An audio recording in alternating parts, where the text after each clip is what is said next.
This is the 2-minute warning.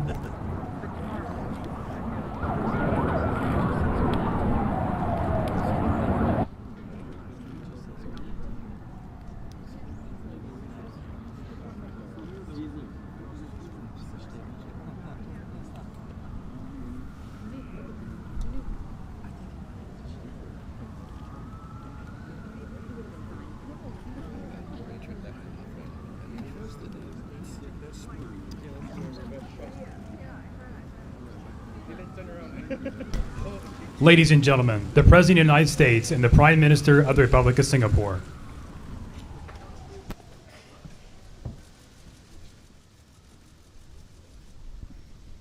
Thank you very much. Please sit.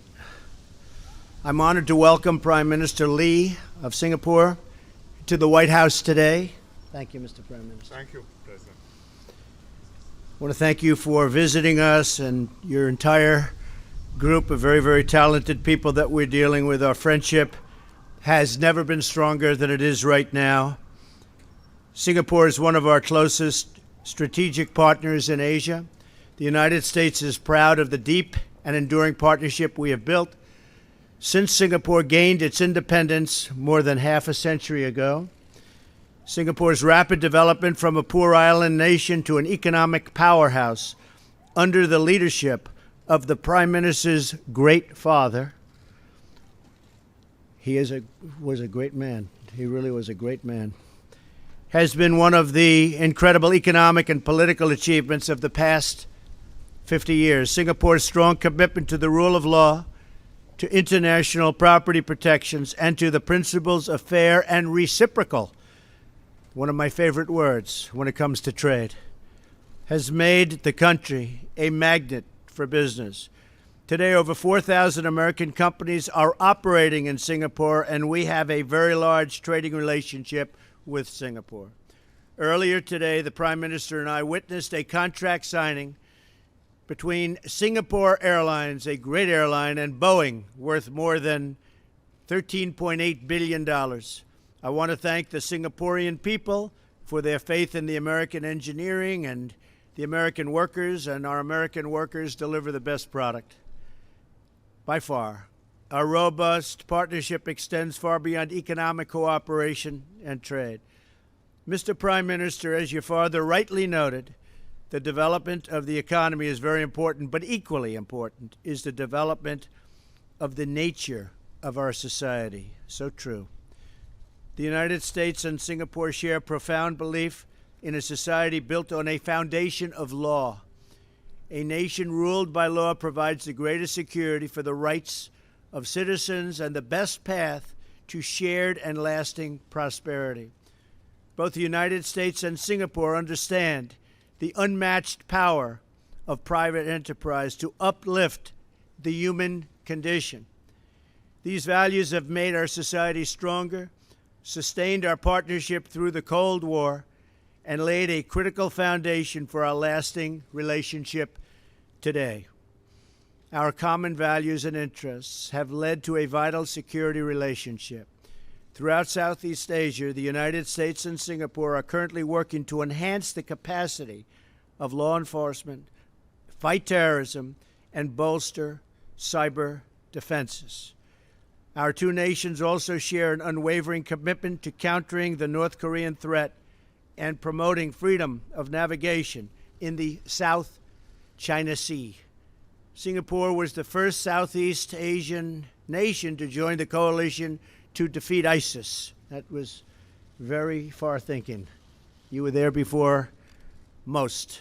More than 1,000 of its military personnel train here in the United States every single year. When Hurricane Harvey struck our Gulf Coast in late August, Singapore deployed its own helicopters to help transport personnel and critical resources to areas in need. And the Prime Minister told me that and called me and made that request himself. It was a great help, and we want to thank you very much, the use of your helicopters. When the American Navy destroyer, the USS John McCain, suffered a collision at the sea, Singapore came to our immediate assistance. On behalf of all Americans, I want to thank the Prime Minister and the people of Singapore for their support which has been tremendous, and for their friendship. In a few weeks, I will attend the U.S.-ASEAN Summit in the Philippines, where we will celebrate the 40th anniversary of U.S.-ASEAN relations. I look forward to continuing our discussions at this year's summit and to seeing the great things Singapore will accomplish as ASEAN chair in 2018. In other words, this great gathering will take place in Singapore in 2018. Mr. Prime Minister, thank you for your continuing partnership and leadership. The U.S.-Singapore relationship has made both of our people far more prosperous and secure, and our values have made us long-standing friends. We are fortunate to have such a wonderful and loyal partner. Thank you very much. Thank you, Mr. President. Mr. President, ladies and gentlemen, I'd like to thank President Trump for his very warm hospitality. I'm very happy to visit him in Washington following our first meeting, which was at the G20 summit in Hamburg in July. We had a wide-ranging exchange in the Oval Office and then over lunch. We reaffirmed the robust and enduring partnership between Singapore and the United States over the last 51 years. It's a deep and wide relationship with substantial cooperation in economic, defense, and security spheres. And we also discussed what more we could do to take it forward. On the economic front, the U.S. is an important partner for many countries in Asia, just as Asia is an important economic partner for the United States. Singapore is a small country, we're just 5.5 million, but we have sizable investments and trade with the U.S., and these continue to grow. For example, we are the second largest Asian investor in the U.S., with more than $70 billion in stock investments. And our total trade in goods and services amounted to more than $68 billion last year. The U.S. has consistently run a substantial trade surplus with Singapore. Last year it stood at $18 billion. In other words, America exported $43 billion of goods and services to Singapore, and on a per capita basis, we must be one of the highest buying American customers in the world. $7,500 worth of American goods and services yearly. iPhones, pharmaceutical products, tires, golf clubs, financial and consultancy services. I mean the sticks, not the associations.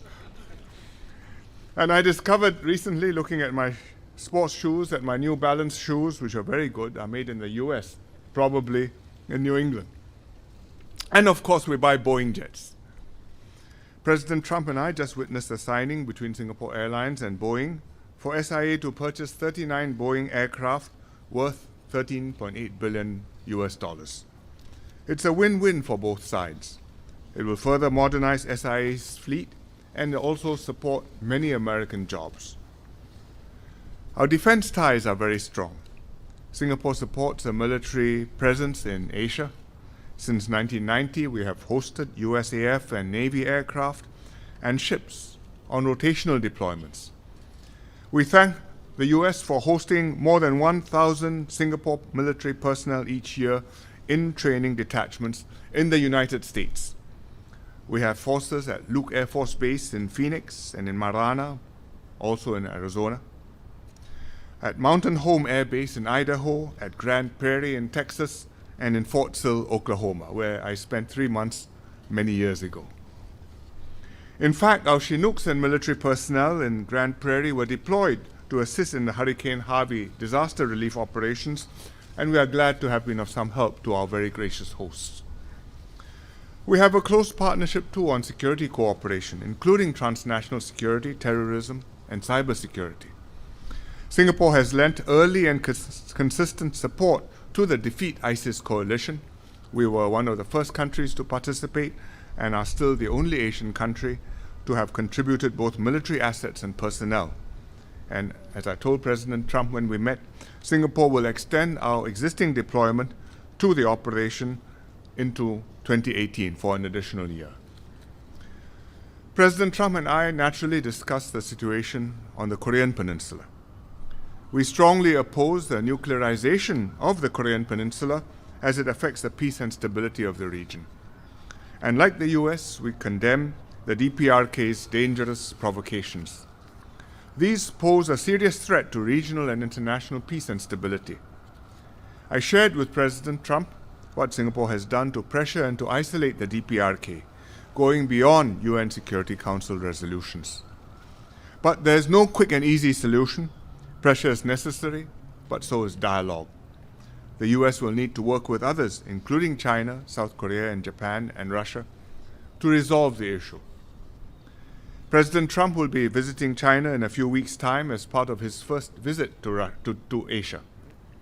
Singapore, like many other countries, watch your relations with China very closely. It's the most important bilateral relationship in the world. China is the US's third largest export market for both goods and services. For agricultural exports, it's the second largest. They buy soybeans, grains, and cotton, as well as farming machinery. And I'm quite sure that as their incomes go up, they'll buy more and more good American beef. I express my hope that the US will be able to maintain a stable and constructive relationship with China, engaging each other at the highest levels, building trust, establishing institutional mechanisms. Good US-China relations will benefit the region and the world. They will enable countries in the Asia-Pacific, including America and China themselves, to enjoy regional stability, peace, and prosperity. Finally, I look forward to seeing President Trump again in Vietnam and in Philippines next month to attend the APEC and ASEAN and East Asia Summit meetings.